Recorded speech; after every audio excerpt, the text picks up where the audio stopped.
In the vast sun-scorched plains of the American Southwest, silence can be louder than gunfire and grudges run deeper than the canyons that slice the earth. Some men bury their pain in whiskey, others in the soil. But Silas Whitmore, a rugged rancher with hands like iron and a heart turned to stone, buried his rage in a place far darker. Hatred. For 20 years he lived with a ghost. Not the kind that haunts your house worse. The kind that haunts your conscience. A daughter taken, a family shattered, and a life that never truly moved forward or yard. Until one day the enemy he had blamed for it all collapsed bleeding at his feet. Silas hadn't gone looking for redemption. He wasn't the praying type, and mercy wasn't something he believed in, not for the Apache. They had taken Ayanna, his little girl, on a night of fire and blood. At least that's what the tracks had said. That's what the broken furniture and burned walls had testified. And that's what the silver-tongued Captain Morrison had told him all those years ago. So when Silas found a young Apache warrior, barely 30, chest riddled with bullets, an arrow shaft snapping in his shoulder, gasping his last breaths near the water, well, the decision should have been easy.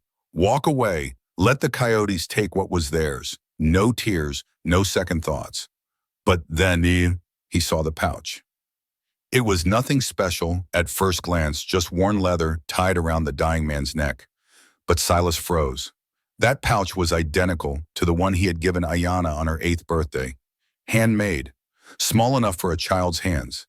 Inside, she had placed his lucky stone and promised to wear it always so we'll never get lost from each other. Time stopped.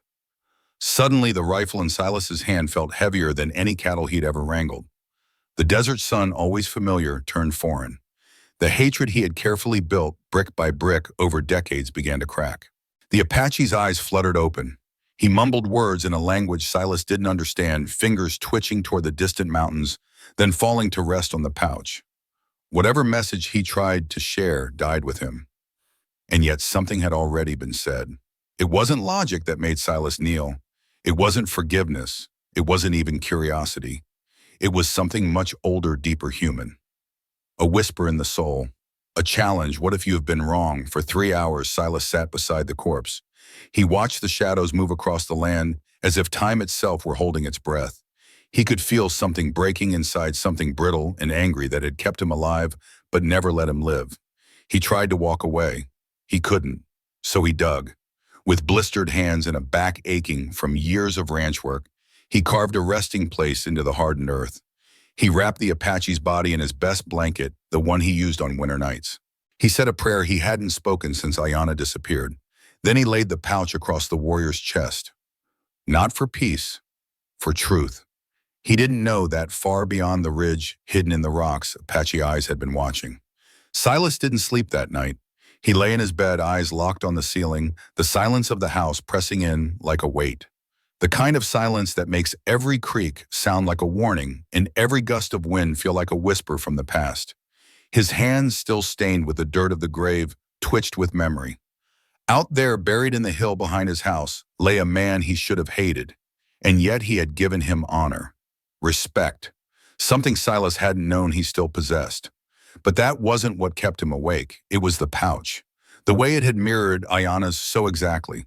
The way the dying warrior had clutched it as though it meant something more than memory, like it carried a message across time, across blood, across unforgivable loss. Morning came like a slow unraveling. Silas stumbled into the kitchen and poured himself a cup of coffee, hands still trembling. The house felt colder, quieter. Ayanna's room was just as it had always been, untouched for 2 decades. Her small dresses still hung in the wardrobe. The wooden horse still watched from the windowsill. She had never returned, but somehow the past had, and it wasn't done with him. Then he saw them. 3 Apache riders on the ridge, still as statues bathed in morning light. They weren't hiding, weren't threatening, just watching. Silas stepped onto his porch, rifle in hand. Old instincts screamed to raise it to defend what was his, but he didn't. Something in their stillness held him back. An unspoken understanding passed between them, muted, tense, but undeniable. After an hour, they turned and vanished beyond the rocks. Silas stood alone, but no longer sure of who or what he was standing against. That evening, as the fire crackled low, Silas reached for the wooden box he hadn't touched in years. Inside lay Ayanna's things, her ribbon, a pressed flower, and the twin pouch, the one she'd worn the day she vanished. He turned it over in his hands, running his fingers over the worn seams. Inside, it was empty, but the memory it carried wasn't. "We'll always find our way back, Papa. The stones will guide us." He whispered the words aloud, not knowing if they were a prayer or a curse. Then he looked out the window toward the ridge. Empty again. But he felt them, still watching. Sleep was a battlefield. Whispers in the dark. Footsteps circling the house. Unseen eyes behind every tree. He'd buried many things in 20 years, hope, grief, even God, but this was different. This was something alive. By the second day, Silas was spiraling. Out by the creek, while mending a broken fence, he found moccasin prints, fresh ones. Small, deliberate. They didn't belong to the three riders from yesterday. These had come closer, much closer. The tracks circled his house, twice, then paused beneath Ayana's bedroom window before continuing up the hill to the grave. Silas followed them, heart-pounding. At the burial site, he stopped cold. Lying atop the stones was an eagle feather, white pristine tipped in black, placed with ritual precision right over the heart. Silas's breath hitched. He knew enough about Apache tradition to understand this was not a threat. This was sacred, a blessing for the fallen, a gesture of honor. And in that moment, everything twisted. 20 years ago, he would have seen it as mockery. Now he understood it as something infinitely more terrifying: forgiveness. The Apache were thanking him for bearing their own, for listening even in silence, for finally seeing. Back inside, Silas sat at the kitchen table, the feather in his hand like a blade made of truth. Everything he had believed about Ayana's death, about the Apache, about himself, began to crumble. He had built his grief into a fortress of hatred, a narrative that kept him upright even when everything else had fallen. But what if that fortress had been built on lies? He remembered the warrior's final gaze, the way his fingers had pointed toward the mountains, not as a threat, but as a direction, a clue. He was trying to tell me something. That night, Silas dreamt of Ayana not as a memory, but as a child laughing beside a waterfall. The sound of her joy broke him, because deep down he knew she hadn't died the way he thought she had. At sunrise, Silas stepped onto his porch and stopped. Lying neatly on the steps were 5 items: another eagle feather, a carved piece of turquoise, a braid of sweetgrass, a small clay vessel, and finally, a child's moccasin. Small, weathered, worn. He fell to his knees. The world tilted. He reached for the tiny shoe with trembling hands. It was her size, it was hers. And then hooves, distant, approaching. Not 3 this time. More. The Apache were coming back. Not for vengeance, not for war, but for truth. The Apache came at sunrise. 8 riders with the morning sun blazing behind them, casting long shadows over Silas's porch. They didn't speak. They didn't shout. They simply rode in the sound of hooves muffled by the dust, by the weight of something unspoken. Silas stood frozen still, kneeling beside the tiny moccasin they had left on his step. His hands trembled around the soft leather. His heart pounded not with fear, but with the raw terror of what might finally be revealed. An old man dismounted first. His hair was silver braided with leather and beads. His face bore no threat, only a sorrow so deep it made Silas feel like a child again, helpless and small before a storm he couldn't stop. The chief looked at the grave on the hill, then at the pouch still tied to Silas's belt. "You honored our son," the man said slowly, his English rough but ceremonial. "You gave him peace when others would have left him to the crows. For that we returned something that was once yours." Silas stood slowly, clutching the child's moccasin. That warrior, who was he? The chief's eyes met his, and the truth in them struck like thunder. He was Ayana's brother, by choice, not blood. He searched for her killer many seasons before he was taken by bullets. Silas's throat closed. "Ayana's," he whispered, but the words caught broken. "She was not taken by our people, Silas Whitmore," the chief said gently. "Your daughter was found by us wounded, dying. The wounds were not made by arrows, but by bullets. White men's bullets, soldiers. The same ones who came in the night, who burned homes and blamed it on us. It landed like a hammer. No, like a blade pressed into his chest, slow and deep. 20 years. 20 years of hatred, of certainty, of turning grief into blame and blame into something righteous. And it was all a lie." Silas staggered back a step, his knees buckled, and he dropped onto the porch, eyes wide, staring at the child's shoe in his hands, like it might somehow rewrite what he had just heard. I saw the arrows. The tracks, he stammered. They told me, Captain Morrison told me. You saw what the soldiers left to be seen, the chief interrupted softly. They wore our skins that night, used our weapons, spoke our war cries to cover their cruelty with our shame. The words didn't just sink in, they shattered. Every image Silas had clung to Ayanna, screaming in the arms of painted warriors, fire-lit faces grinning as they disappeared into the dark, crumbled like ash. He hadn't just lost a daughter. He had built her death on a lie.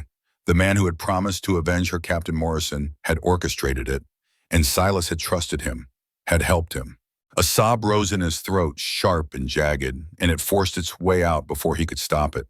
He wept, not loud, not dramatic, just a broken sound like an animal too tired to fight. Then the chief reached into his saddlebag and pulled out something that made the world stop moving. It was the leather pouch, Ayanna's, but not empty. Inside were dozens of tiny carved stones, each one etched with care, each one bearing a different symbol. Some simple, some intricate, all delicate, and full of intent. She made one every day, the chief said. Said they were for you, said they would help you find your way back to happiness. Silas's fingers trembled as he touched the stones. His mind couldn't comprehend them, couldn't reconcile the love carved into these fragile symbols with the years of hatred he had carried like a second skin. She spoke of you often, the chief added, even as the fever took her. She believed you would find your way to her, and now he had, but too late. There are truths that come gently, and there are truths that cut. This truth cut like a blade dipped in salt, dragged through 20 years of false memories. Silas didn't speak for a long time. When he finally did, his voice was barely audible. Where is she buried? In the sacred canyon, the chief said, beneath the waterfall where children's spirits play. She rests with honor. She was not a stranger to us. My own granddaughter loved her as a sister. The words didn't heal. They didn't fix. But they mattered. Because Silas understood now, the Apache had not stolen his daughter. They had cradled her when he could not. They had given her love, a family, a place to die with dignity. And all the while he had cursed them, Silas did not hesitate. When the clan leader said he could lead him to Ayanna's resting place, he only nodded. No tears, no lamentations, just a simmering anger that boiled in his heart. He packed his things in silence. A water bottle, a blanket, an old map, and Ayanna's leather bag, now heavy with the stones she had carved for him. 8 Apache warriors waited for him at the foot of the mountain. None spoke much. They rode beside him like silent shadows, but their eyes were no longer suspicious. They were sympathetic. As the group reached the first ridge, Takakota, a young warrior with a scar on his cheek, came back from the front, his face tense. He spoke quickly to the chief in Apache. The elder turned to Silas. His voice was deep as a drum from deep within the earth. There are soldiers encamped at the entrance to the sacred gorge. Their banners are the banners of those who killed your daughter. Silas gripped the reins until his knuckles were white. They're still here. After all they did, they even set up camp on the way to my daughter's grave. The clan leader placed a hand on his shoulder, calm but stern. If we confront each other, there will be bloodshed. The military will call it a massacre. No one will believe us. Silas turned to him, his eyes burning like red coals. And if we do not confront her, my daughter will forever be a name buried in lies. He looked toward the smoke of the camp, which was rising faintly on the horizon. Ayanna's killer is still alive, honored, respected, while she died at the hands of strangers, and I hate the very people who loved her. Silas entered the camp alone, hands raised, no gun. On the belt, the leather bag is clearly visible like a declaration. The guards immediately surrounded him. But then he appeared, Captain Morrison. His hair was gray, his face older, but his cold, calculating eyes had not changed. He flashed a fake smile. Silas Whitmore, long time no see. What brings you here? Silas looked him straight in the eye, unblinking. Justice, he chuckled. The same old story. We have thoroughly investigated your daughter's disappearance. You didn't investigate anything. Silas interrupted, his voice as quiet as stone. Because you killed him. Morrison frowned, about to signal the soldiers, but Silas pulled out one of Ayanna's stones. She carved every stone while she was with the Apaches, the ones you blame. She died from your bullet. The silence spread like ripples across the still lake. Then from the woods the Apache appeared. 8 warriors, bows drawn, not a sound. Morrison drew his gun, but Silas was quicker. He lunged at him, knocking him to the ground. They wrestled. Morrison screamed, but Silas would not let go. My daughter died because of you, Silas screamed. And you let me live 20 years in false hatred. The shot rang out a single shot. Morrison flinched, then collapsed, blood staining his shirt. Silas gasped.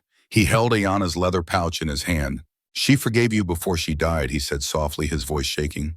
But I did not. The remaining soldiers surrendered. No one dared to fire. No one dared to say a word. Silas stood in the middle of the camp amid the ashes of twisted justice and finally felt something he had not known in 2 decades' serenity. Not because of Morrison's death, but because the truth is finally being told. 3 days later, Silas knelt by his daughter's grave. Not a dry mound of earth as he had imagined, not under a cold stone monument, but a place of breathtaking beauty, a sacred waterfall where the Apache believed the spirits of children came to play among the light and flowers. Around him was a circle of stones, each one meticulously and precisely arranged, as if Ayana's last breath still echoed among the stream and the bird's song here. Silas silently placed each stone that Ayana had carved. His hands shook not from fatigue, but from emotion. Each stone was a day she thought of her father, each carving a small ray of hope amid the fever and loneliness. He said nothing at first, just let the wind touch his face, tears silently flowing to the ground as an apology. Then he whispered very softly, I found you, Ayana. Too late, but I came. The clan leader stood silently behind Silas, saying nothing until he rose. We buried her with full honor. We never considered her an outsider. Silas nodded his eyes, turning to the rushing falls like an ancient song. I know. She chose the right place. You, were her family. As soon as the words left his lips, he suddenly realized this was the first time in his life since that tragedy he did not feel hatred in his heart. Not because everything was fixed, but because he understood. Not everyone we were born with is family. Not everyone who was once our enemy can become our flesh and blood. And sometimes it is the people we once hated who keep our souls from disappearing forever. As they prepared to leave, the chief's niece, who had once considered Ayana a sister, handed Silas a small deerskin pouch. She wanted you to have this if you ever make it here. Silas opened it. Inside was a small cloth embroidered with a spiral, the Apache symbol of the immortal soul. At the bottom was a final stone unengraved, just a scratch like a child's hand, like a mark, like a farewell. Silas clutched the bag to his chest. He stopped crying. No need. On his way back to his land, Silas realized that he had left it a different person and returned a new one. He was no longer the one living in the darkness of hatred and loneliness. He was a father who met his son again, not in body but in spirit. He was a man who understood the truth not from dogma, but from the deepest wounds. And he is no longer alone. As he left the Apache village, the chief took him by the hand and said, You have seen your daughter. We have seen your heart. A man like you will always have a place in this family. Silas only nodded, his voice deep as the earth. Thank you. Not for forgiving, but for loving her when I couldn't. Silas returned to the old house. It was still cold, still dusty, but for the first time in 20 years, he opened Ayana's door. He didn't change anything, but he walked in, sat down on the small bed, and hung the bag of stones Ayana had left on the picture frame. In the twilight that poured into the room, the stones reflected light like stars. And he laughed, not because the pain was gone, but because he finally knew he was alive, not for the past, but for a future that his daughter had quietly led the way. No one can change what is lost. No one can erase the wounds of lies or war. But one can choose to live on, to choose to walk through the ashes with sincerity and an open heart. Silas Whitmore once buried the truth in hard soil and hatred. Now he digs it up with faith and rebuilds his life with the love his daughter left behind, stone by stone. And in the sound of the wind blowing through the fields, if you listen closely, you will sometimes hear the laughter of a little girl still leading her father on through each step of forgiveness.